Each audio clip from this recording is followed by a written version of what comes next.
लिए हैं।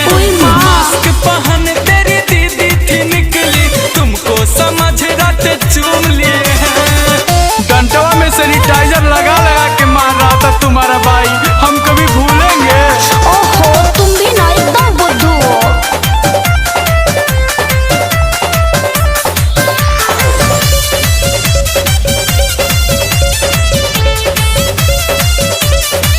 हाथ गोड़ फूलल बा, लटक के झूलल बा, दोनों गाल भइल जैसे ठीक हो जाए। अमरूद घूलल बा।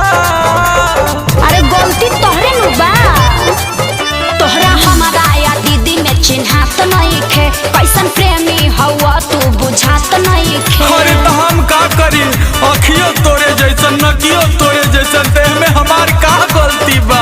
तोरे से मिलने आया तो का जुलूम किए हैं।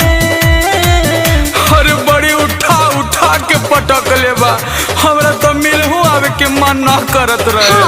अरे मास्क पहन तेरी दीदी थी निकली, तुमको समझे राते चूम लिए।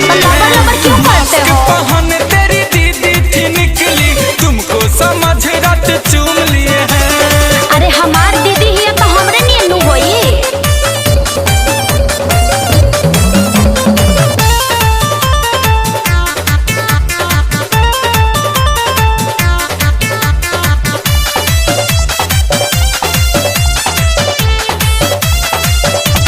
अब बर्दाश्त नहीं खे होत, अच्छा तेरी साहस नहीं खे होत। सोनू सरगम गुंजन जिए के अब आस नहीं खे होत। अच्छा अच्छा टेंशन मत लो, सब ठीक हो जाई।